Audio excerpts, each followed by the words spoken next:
Sekarang faktor yang kedua. Tadi sudah saya jelaskan tentang nafas ya. Dan yang berikutnya ini adalah air. Nah, air ini adalah pengencer ya, cairan pengencer. Nah, ini yang berikutnya yang kedua yang kita tidak akan bisa bertahan terlalu lama tanpa air ini. Nah, kebetulan saya tinggal di Bali ya, sangat terhubung dengan air. Nah, Bali ini pulau kecil, dikelilingi air dan dipenuhi dengan air. Nah, jadi di sini kita memiliki mata air ya, banyak sekali mata air di seluruh pulau Bali ini. Nah, ini juga berkaitan sekali dengan kegiatan spiritual orang-orang di Bali. Nah, kegiatan spiritual ini juga kadang disebut dengan Gamotirte gitu, atau yang artinya ada air seperti itu. Ada air suci gitu ya. Oke, air yang diberkati ini adalah salah satu dasar dari setiap ritual yang dilakukan di Bali. Oke, kemudian ya saya merasa diberkati karena saya pernah ya terlibat di sebuah atau beberapa upacara yang besar yang berkaitan dengan air ini di Bali. Misalnya ini, saya suatu saat pergi ke sebuah pulau lain, nah, seperti itu, ke pulau lain, hanya untuk beberapa orang Bali bilangnya bumbung atau bumbung bambu itu ya, hanya beberapa perci air gitu lah. Nah, ini kadang saya berpikir, pikiran logis saya berpikir gini, kenapa kita harus pergi sejauh itu? Nah, contoh ada ke Pulau Jawa, ke Pulau Lombok, sampai ke Jawa Barat. Nah, hanya untuk mendapatkan air. Kemudian kenapa? Kenapa kita harus sampai mencari ke sana? Karena ini prosesnya ini makan waktu, makan biaya, banyak sekali energi yang dihabiskan, bahkan perlu tenaga beberapa orang yang untuk pergi ke sana. Istilahnya orang Bali Nunas Tirte atau Nungur Tirte itu banyak sekali sumber daya yang diperlukan untuk mendapatkan sedikit air ini. Nah, contoh ini misalnya saya pernah ke Semeru waktu itu ya. Dan beberapa tempat lainnya yang kebetulan juga ke Semeru ya, waktu itu di Pulau Jawa. Eh, air itu air yang kita dapatkan di tempat tertentu itu di Pulau Semeru itu misalnya tidak diatapi di atasnya ini ya. Kita simpan di bumbung bambu. Nah, pada saat kita kembali kemari ke Bali, kita naik kapal feri. Ya, harus ya nyebrang. Nah, naik kapal feri ini nggak boleh yang ada atapnya. Nah, istilahnya orang itu bilang kapal tongkang atau kapal barang. Bahkan kita pun nggak pakai mobil yang mewah gitu, nggak. Pakai kayak pickup itu atau truk gitu. Ya, nah, ternyata setelah saya telusuri apa makna di balik itu, ternyata supaya air ini tidak terputus dengan hubungannya dengan istilah kita itu bilang Surya, Chandra, Lintang, Terang Jana, atau matahari, bulan, dan bintang seperti itu. Supaya tidak terputus dengan hubungannya dengan kosmosnya seperti itu. Nah, ternyata ada makna di balik itu. Kenapa? Setelah saya pelajari secara atau saya cobalah mencari pemaknaannya itu secara saintifik dan memang benar. Nah, dari cara mereka orang-orang Bali ini memberikan penghormatan yang penuh. Nah, ini menunjukkan kepada saya bahwa ada sesuatu yang istimewa dari mata air tersebut. Ya, dari mata airnya.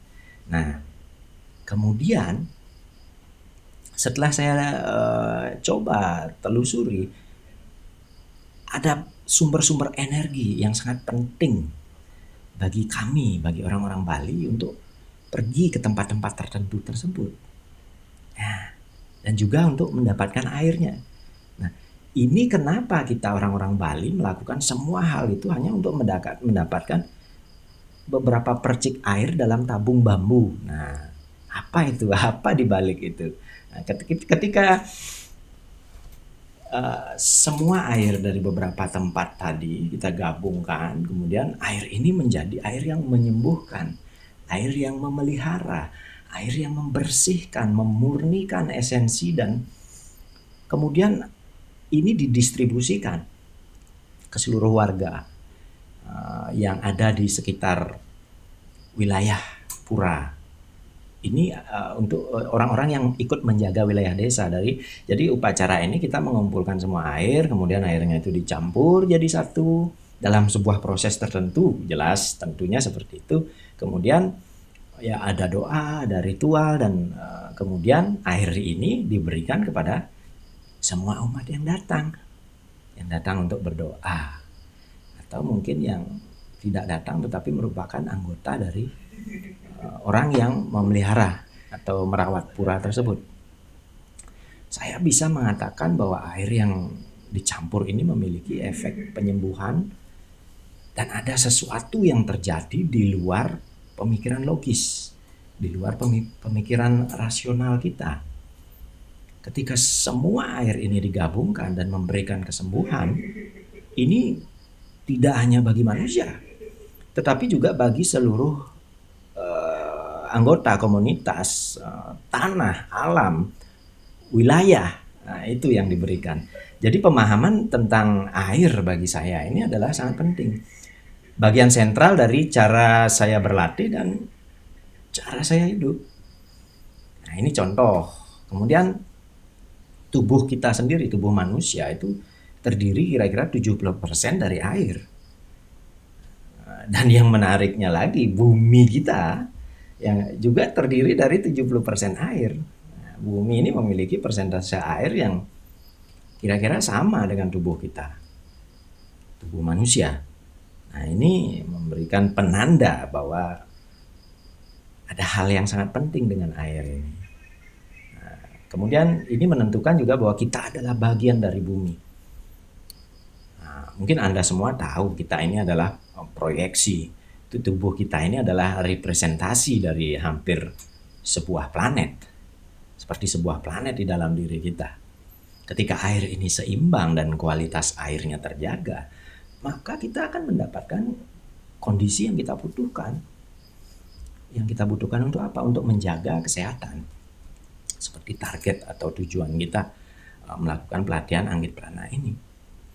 Nah, kemudian jika kita mengkonsumsi air yang tercemar, penuh dengan bahan kimia, atau kita mengkonsumsi air yang mungkin sekarang sebagian besar seperti itu ya, di dalam botol plastik, atau terlalu banyak sinar matahari dijemur, atau ada di dalam sebuah wadah aluminium, ya kita nggak bisa terlalu mengharapkan tubuh kita untuk menyerap air yang sehat.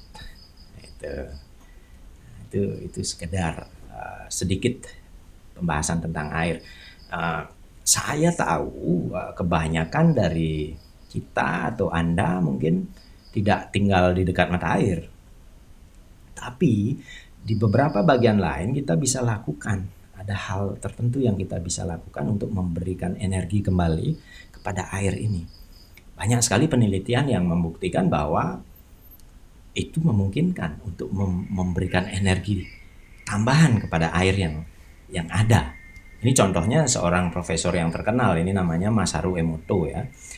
Dia mendokumentasikan dan membuktikan kepada dunia bahwa ada memori air, memori di dalam air itu. Nah, ini caranya dia ngambil air ini, kemudian dia punya teknologi yang bisa membekukan air itu, dibekukan air ini dengan cepat ya. Itu tekniknya dia. Jadi dia meletakkan dalam sebuah wadah air ini, dia tulis "Aku benci kamu", kayak gitu. Tulisannya ini dia tempelkan di wadah airnya itu.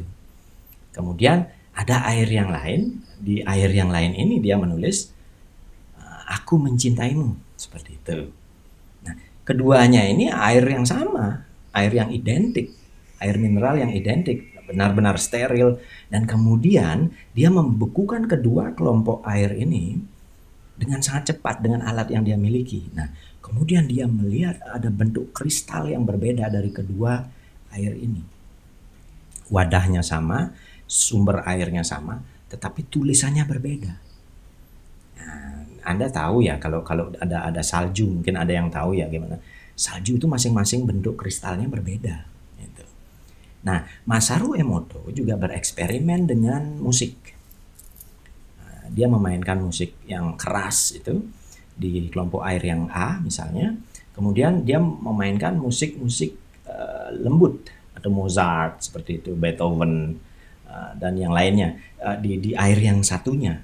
Dia juga menemukan bentuk kristal yang berbeda dari kedua air ini. Dan ini adalah benar-benar sains. Ini dibuktikan di laboratorium. Karena ini bisa dikatakan sains, kenapa? Karena ini bisa direproduksi, bisa diulang-ulang, dan prinsipnya sama nanti hasilnya. Nah, kalau prinsip ilmiah atau sains itu harus bisa dibuktikan secara berulang. Bisa diulang lagi, itu baru bisa diterima oleh sains. Nah, jika Anda mengatakan sesuatu itu harus terbukti secara ilmiah, maka Anda harus dapat mereproduksi atau memproduksi ulang dalam kondisi yang sama, dengan percobaan yang sama, dan Masaru Emoto dapat melakukannya. Nah, ini penemuan yang sangat luar biasa bagi dunia. Nah, itu salah satu tentang ilmiahnya air itu. Ini tentang air ini sesuatu yang selalu kami lakukan di Bali, dan mungkin budaya-budaya lain ada banyak yang menghormati air. Tetapi ini karyanya Masaru Emoto ini benar-benar menunjukkan kepada komunitas atau dunia ilmiah bahwa itu benar. Ini menunjukkan juga kepada Anda bahwa kepada kita semua bahwa getaran frekuensi musik lingkungan juga memberi dampak pada tubuh kita, khususnya kepada air di dalam tubuh kita. Nah, jika kita memiliki air yang sehat, kita memiliki kondisi cairan yang sehat dalam tubuh kita, kita ingin seperti itu, ya kita harus minum hal-hal air yang bagus, air yang baik. Nah, jadi ketika kita meminum sesuatu, kita masukkan ke dalam tubuh kita, berarti kita menyatukan air ini. Air ini akan menjadi bagian dari tubuh kita, bagian dari tubuh Anda. Beberapa mungkin dikeluarkan mungkin melalui urin ya, tapi banyak yang akan masuk dan menjadi cairan macam-macam, menjadi cairan intraseluler, menjadi lemak, menjadi darah, yang jelas menjadi bagian dari Anda. Jadi secara alami apapun yang kita masukkan ke dalam tubuh kita akan menjadi bagian dari diri kita, akan menjadi bagian dari diri kita, dan itu bukan sekedar cairan. Itu adalah sebuah komoditas yang bisa kita sebut sakral bagi tubuh kita. Kita sakralkan itu air. Kemudian selain itu, salah satu hal yang saya pelajari, saya tumbuh besar di Bali, ini tentang pentingnya penghormatan atau pengabdian. Ini bagian normal dari kehidupan orang-orang di Bali. Anda akan menemukan bahwa hidup Anda akan berubah dengan cara yang menakjubkan.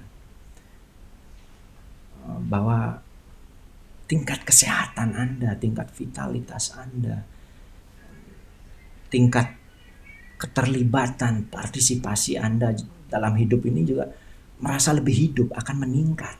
Seperti itu. Nah, kalau di Bali itu ada yang namanya melukat. Melukat itu upacara pembersihan, itulah pembersihan melalui metode air. Nah, upacara-upacara seperti ini sering sekali diadakan di ribuan mata air yang ada di Bali ya. Mereka datang misalnya purnama, itu mereka datang ke tempat-tempat mata air yang disakralkan atau mungkin mempunyai efek-efek penyembuhan gitu. Mungkin ada dekat-dekat ada kuil kecil gitu ya, ada pura gitu istilahnya. Ini menunjukkan juga dengan menghormati elemen air ini adalah bagian terbesar juga dari eksistensi kita atau keberadaan kita. Sangat penting sekali bagi kita untuk memurnikan ini, menghormati air, kemudian menghormati air baik itu yang ada di dalam diri maupun di luar diri kita. Itu hal singkat tentang air ya. Kemudian kita akan lanjut ke aspek yang berikutnya.